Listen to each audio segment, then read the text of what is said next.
world. When they're full grown, they can reach up to over 20 feet and 200 to 300 pounds at their very maximum lengths and body weight. The Burmese python is a constrictor. They're not venomous, but they do have over 100 teeth in their mouth, and it's painful when they bite. They bite to hold on to animals, then they coil around them and squeeze. Once the animal's dead, they swallow them whole.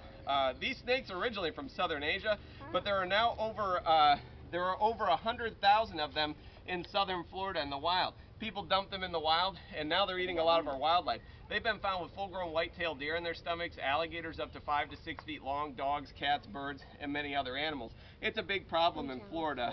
So these are now illegal to own as pets in the state, but they're still here. There's a lot of them out in the wild. They have 30 to 100 eggs at a time, so they grow in numbers very fast. So they're here to stay. We do have people removing them on a regular basis, but there's too many of them now.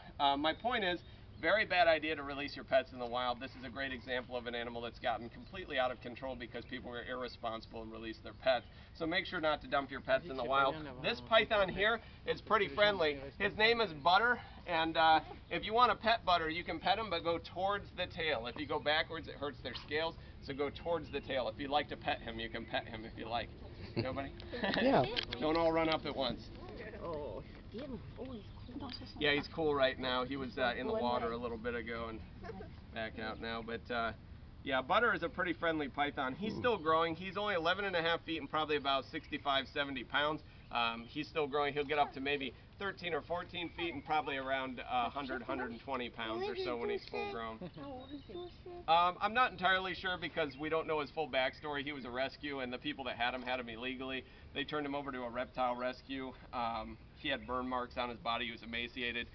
They got him up to health, and they didn't have enough room for him, so they asked us if we would take him in, and we took him in, but they didn't have his full details. But I imagine that he's probably at least like 7 years of age or so, somewhere around there, maybe 6 years.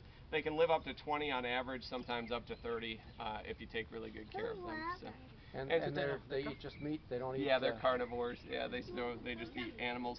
The most common animals they eat out in the wild in Florida are marsh rabbits. They love to eat rabbits. So they go after a lot of small rodents like that, rats and rabbits, but they will go after big animals too if they need to. And they can find enough? They know how to... Oh yeah, they're very good at hunting. They go through a lot of wildlife. They've done studies on them. They released a bunch of marsh rabbits in an area of the Everglades where there were a lot of pythons, and they had little tracking devices on them. They released 250, and in less than a month or something, almost all of them were gone, and everyone that they could track down was in the stomach of a python, or it had just eaten it. So yeah, they eat food very quickly, and they're good about it.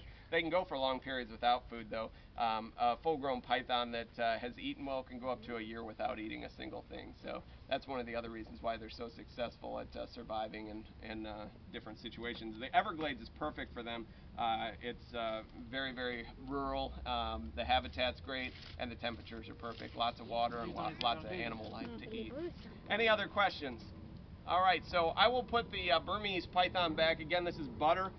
Butter is a very friendly Burmese python. If you grab a wild one, they put up a big fight. In captivity, they're very laid back. As long as you feed them good and handle them often, they don't want anything to do with you. But I'll go ahead and put him back, and I will bring out a tortoise from the tortoise pen next. I'll put one out in front and let you touch one of those if you like, and we'll talk a little bit more about tortoises. Butter the python.